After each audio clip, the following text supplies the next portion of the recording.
Hello everyone, welcome back मेरे प्यारे दोस्तों। आप सभी का एक बार फिर से आपके अपने यूट्यूब चैनल, आपके अपने परिवार ज्ञानकुंज क्लासेस में बहुत बहुत स्वागत है। दोस्तों, आज का ये वीडियो बहुत ही इम्पोर्टेंट वीडियो है। अगर आप भी चाहते हैं कि मैं इंग्लिश सीखूं, मैं इंग्लिश बोल सकूं, अगर आपके मन में भी कहीं ना कहीं इच्छा है इंग्लिश सीखने की, तो ये वीडियो आप अंत तक जरूर देखें, वीडियो के अंत तक जरूर बने रहें। और लास्ट में अगर वीडियो अच्छी लगती है तो वीडियो को एक बार लाइक जरूर करें, और चैनल में नए हैं तो चैनल को सब्सक्राइब जरूर कर लें। This class is very important for spoken. ठीक है, ये क्लास बहुत ही इंपॉर्टेंट होने वाला है स्पोकन की दृष्टि से। तो आइए बिना विलंब किए आज की इस क्लास को स्टार्ट करते हैं और सीखने का प्रयास करते हैं और बोलने का प्रयास करते हैं। उम्मीद है कि आप लोग कुछ ना कुछ सीखेंगे जरूर और बोलने का प्रयास जरूर करेंगे। ठीक है ना, साथ के साथ बोलते जाएंगे। अगर आपके पास कॉपी पेन है तो बहुत बढ़िया बात है, आप नोट करते जाएंगे साथ के साथ। ठीक है, चलिए स्टार्ट करते हैं आज की इस क्लास को और सीखने का प्रयास करते हैं। जैसे पहले हम लोग पढ़ेंगे डेली यूज वर्ड, यानी कि ये वर्ड्स कहीं ना कहीं हम लोग क्या करते हैं, डेली लाइफ में जरूर यूज करते हैं, कहीं ना कहीं यूज करते ही करते हैं दिन भर में, है ना। तो देखते हैं कौन कौन सा वर्ड है। जैसे पहला देख पा रहे होंगे आप लोग, तो पहला देख पा रहे होंगे इंटेंशन। क्या है इंटेंशन? इंटेंशन का मतलब क्या होता है? इरादा, किसी का इरादा, उसको हम लोग क्या कहते हैं? इंटेंशन कहते हैं। ठीक है, इसको भी हम लोग यूज करते हैं दिन में कहीं ना कहीं। उसके बाद दूसरा वर्ड आता है अपने पास आर्ग्यूमेंट। आर्ग्यूमेंट, आर्ग्यूमेंट नहीं बोलते हैं, आर्ग्यूमेंट, है ना। आर्ग्यूमेंट मतलब बहस करना। क्या होता है? बहस करना किसी चीज से। जैसे आप किसी से उलझ जाते हैं दिन में कभी, है ना, तो बहस करने लग जाते हैं आप, वहाँ वहाँ क्या होगा? आर्ग्यूमेंट, उसी को क्या बोलते हैं? आर्ग्यूमेंट इंग्लिश में बोलते हैं। ठीक है, उसके बाद अपना एक वर्ड है प्रीडेंट। प्रीडेंट क्या पढ़ेंगे? इसको प्रीडेंट पढ़ेंगे। प्रीडेंट मतलब क्या होता है? बहाना बनाना। क्या होता है? बहाना बनाना। यानी कि अगर मान के चलिए आपको कोई कोई कोई किसी भी प्रकार का काम बताता है, आपको वो काम करने का मन नहीं है, तो आप वहाँ क्या करते हैं? प्रीडेंट करते हैं, यानी कि बहाना बनाते हैं, प्रीडेंट करते हैं। ठीक है, ये हो गया क्लियर। उसके बाद चौथा वर्ड है अपने पास, चौथा वर्ड है इमिटेट। क्या है? Imitate. This word is imitate. Imitate का मतलब क्या होता है? नकल करना, यानी कि किसी को देखकर आप उसके जैसा ही करना चाहते हैं, उसका मतलब क्या होता है? नकल करना। ठीक है, टू कॉपी, है ना। इमिटेट, नकल करना, इमिटेट, नकल करना। साथ के साथ बोलते रहेंगे। अगर आपके पास कॉपी पेन है तो कॉपी पेन में नोट जरूर करेंगे और बोलते रहेंगे। अगर बोलने, क्योंकि इंग्लिश जो है बोलने से और सुनने से और पढ़ने से, लिखने से ही आता है। ठीक है, ये हो गया। उसके बाद अपना वर्ड है एक फोगिव। क्या है? फोगिव। इसका मतलब क्या होता है? माफ करना, किसी को माफ करते हैं। जैसे कोई गलती कर दिया, आपका छोटा भाई ही क्यों ना हो, घर में गलती कर दिया, फिर उसको क्या करते हैं? माफ करते हैं, यानी कि फोगिव। ठीक है, उसके बाद एक वर्ड है अपने पास बाइट। बाइट मतलब क्या होता है? डसना भी होता है और काटना भी होता है। जैसे डॉग बाइट, है ना। स्नैक बाइट, स्नैक क्या करता है? डसता है, और डॉग बाइट मतलब काटता है कुत्ता। ठीक है, उसके बाद एक वर्ड है स्निफ। क्या है? स्निफ। स्निफ का मतलब क्या होता है? सूंघना। क्या होता है?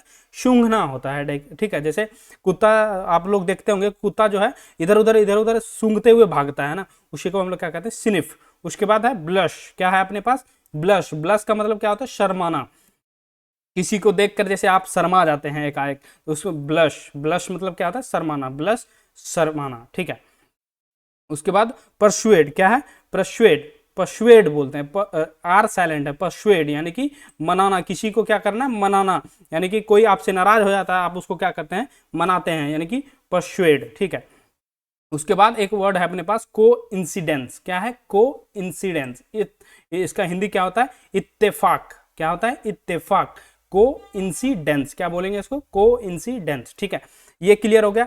ये हम लोगों ने देखा कुछ 9-10 वर्ड्स जो कि हम लोग कहीं ना कहीं डेली लाइफ में यूज करते हैं। ठीक है, आई होप ये बढ़िया लगा होगा। अब हम लोग देखते हैं कुछ सेंटेंसेस जो कि हम लोग यूज करते हैं, रोज रेगुलर यूज करते हैं ना, बोलने चालने में यूज करते हैं। तो आज के बाद क्या करेंगे हम लोग? ये ऐसे सेंटेंस का यूज करेंगे। ये हिंदी और इंग्लिश मैंने दोनों लिखा हुआ है। ठीक है, मैंने पहले इसीलिए लिख रखा है, पीडीएफ इसीलिए बनाया है, क्यों? क्योंकि अपने पास अभी जो है लिखने का सही जुगाड़, सही सिस्टम नहीं है, इसीलिए मैंने पीडीएफ पूरा तरीके से बना के, फिर ताकि आप लोगों को कोई दिक्कत ना हो समझने में। ठीक है, तो चलिए स्टार्ट करते हैं। अब देखने का प्रयास करते हैं कुछ इंपॉर्टेंट सेंटेंसेस जो कि हम लोग डेली यूज करते हैं। ठीक है, जैसे पहला है अपने पास डोंट डिले। डोंट डिले यानी कि देरी मत कीजिए। क्या बोलना हो? अगर आप बोलते हैं देरी मत कीजिए, चलो यार फटाफट, यानी कि डोंट डिले। Don't delay. ठीक है, उसके बाद व्हाट्स द रस। व्हाट्स द रस। इतनी जल्दी भी क्या है? इतनी जल्दी क्या है? अगर बोलना चाहते हैं तो वहां क्या बोलेंगे आप लोग? व्हाट्स द रस। व्हाट्स द रस, इतनी जल्दी क्या है। ठीक है, ये हो गया 2 सेंटेंस। और देखते हैं आगे। आगे अपने पास है it will be soon, it will be soon यानी कि ऐसा ही होगा, ऐसा ही होगा, इट विल बी सुन। ठीक है, उसके बाद you deserve it, you deserve it यानी कि तुम इसके लायक हो। यानी कि मान के चलिए अगर आप कोई काम करते हैं, ऑफिस में ही बढ़िया काम किया, तो आपको क्या बोला जाता है, यू डिजर्व इट यानी कि तुम इसके लायक हो, जो चीज तुम्हारा होना चाहिए, जिसमें तुम्हारा हक है, यू डिजर्व इट। ठीक है, ये हो गया। उसके बाद अपने पास है आई डोंट हैव वर्ड्स यानी कि मेरे पास शब्द नहीं है, मैं कैसे बयां करूं इस चीज को, आई डोंट हैव वर्ड्स। ठीक है, मेरे पास शब्द नहीं है। उसके बाद what's are you looking for, what's are you, what are you looking for, what are you looking for यानी कि तुम क्या ढूंढ रहे हो, साथ के साथ बोलते रहेंगे। ठीक है, what are you looking for, तुम क्या ढूंढ रहे हो। ठीक है, अगर बोलते हैं तो इसको हम लोग कैसे बोलेंगे, what are you looking for. ठीक है, ये हो गया। उसके बाद एटलीस्ट लिसन टू मी, अगर जैसे मान के चलिए आपको कोई नहीं सुन रहा है तो आप वहां क्या बोलते हैं, कम से कम मेरी बात तो सुनो, कम से कम मेरी बात सुनो, at least listen to me, at least listen to me, at least listen to me, है ना। ऐसे ही बोलने का प्रैक्टिस करते रहना है तो क्या होगा, धीरे धीरे इंप्रूव होता चला जाएगा। एटलीस्ट लिसन टू मी, कम से कम मेरी बात सुनो। ठीक है, ये हो गया। उसके बाद swear on me, swear on me यानी कि मेरी कसम खाओ, मेरी कसम खाओ, कि है ना, आप लोग करते हैं ना कि किसी के लो मैं तुम्हारे सर में हाथ रख के कसम खाता हूँ, स्वेयर ऑन मी। ठीक है, मेरी कसम खाओ। ठीक है, आई होप यहाँ तक समझ में आया होगा, समझ में आ रहा है।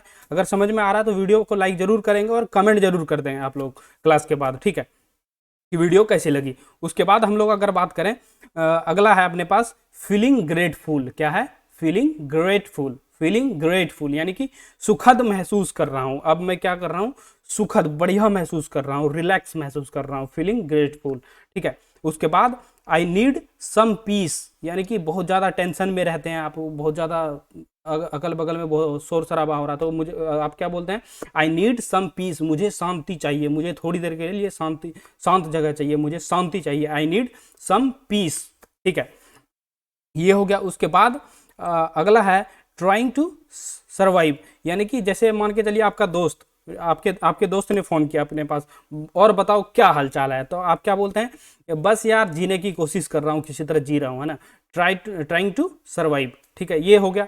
उसके बाद अगला है अपने पास नो वे, नो वे मतलब ही नहीं है, बिल्कुल नहीं, है ना, बिल्कुल नहीं या तो मतलब ही नहीं है, इसको इसका हिंदी क्या होगा, नो वे मतलब ही नहीं है, बिल्कुल ही नहीं, बिल्कुल नहीं।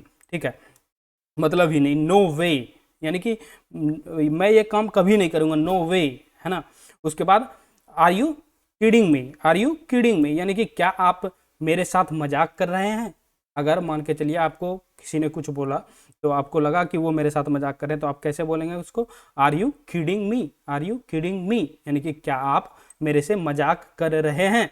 ठीक है, ये हो गया। उसके बाद हम लोग देखते हैं God knows what's in there यानी कि जैसे कोई सामान कहीं कुछ रखा हो या वैसा कुछ हो सीन, तो आप क्या बोलते हैं, God knows what's in there, क्या पता क्या है यहाँ, या तो भगवान जाने क्या है यहाँ, इस तरह अगर बोलना हो तो क्या बोलेंगे, God knows what's in there. ठीक है, क्लियर है यहाँ तक। आगे बढ़ते हैं हम लोग। आगे है अपने पास नेवर माइंड। क्या है, नेवर माइंड, चलो कोई बात नहीं, या तो कोई बात नहीं, हम लोग बोलना हो तो क्या करेंगे, नेवर माइंड का यूज करेंगे। ठीक है, ये क्लियर है यहाँ तक। उसके बाद अगला अपने पास है sentence what's wrong with you, what's wrong with you यानी कि क्या हुआ तुझे, या तो तेरे साथ क्या हुआ, क्या हुआ आपको, क्या हुआ तुझे, है ना, ऐसे बोलना हो तो क्या बोलेंगे, व्हाट्स रॉन्ग विथ यू। ठीक है, क्लियर है। उसके बाद आगे बढ़ते हैं हम लोग, nothing like that, nothing like that ऐसा कुछ नहीं है यानी कि मान के चला अगर आप किसी को कोई बात नहीं है लेकिन फिर भी आपके पास कोई शक करके आपको कुछ पूछ रहा है कि ऐसा ऐसा है क्या, तो आप क्या बोलते हैं, नथिंग लाइक दैट, यार ऐसा कुछ नहीं है। ठीक है ना, नथिंग लाइक दैट। ठीक है, उसके बाद हो गया। उसके बाद हम लोग देखते हैं जस्ट लाइक दैट। क्या है अपने पास, जस्ट लाइक दैट, बस यूं ही, इसका मतलब क्या होता है, बस यूं ही। ठीक है, जस्ट लाइक दैट। उसके बाद लास्ट है अपने पास नॉट येट। क्या है, नॉट येट, अभी तक तो नहीं, अगर आपको बोलना हो अभी तक तो नहीं तो क्या बोलेंगे, नॉट येट। ठीक है, उसके बाद अगला अपने पास है इट्स डन, इट्स डन हो गया, क्या हुआ, हो गया, इट्स डन, वीडियो समाप्त होने वाला है, हो गया अब, इट्स डन। ठीक है, हो गया। उसके बाद लास्ट अपने पास है फाइनली इट्स डन, आखिरकार हो ही गया, ये बोलना हो, या तो आखिर हो गया तो क्या बोलेंगे आप लोग, फाइनली इट्स डन। ठीक है, आई होप ये वीडियो आप लोगों को पसंद आई होगी। अगर वीडियो पसंद आई तो वीडियो को लाइक जरूर करेंगे। ठीक है, अगर चैनल में नए हैं तो चैनल को भी सब्सक्राइब कर लेंगे। उम्मीद है कि ये वीडियो अच्छी लगी होगी। ठीक है, स्पोकन इंग्लिश के लिए बहुत ही इंपॉर्टेंट है। ठीक है, जैसे कि आप लोग थंबनेल में भी देख पा रहे होंगे कि रामबाण क्लास लिखा हुआ है मैंने, तो सच में ये रामबाण साबित होगा आप लोगों के लिए, उम्मीद करते हैं। ठीक है, और मिलते हैं किसी नेक्स्ट वीडियो में किसी नए टॉपिक के साथ। तब तक पढ़ते रहिए। बहुत बहुत धन्यवाद।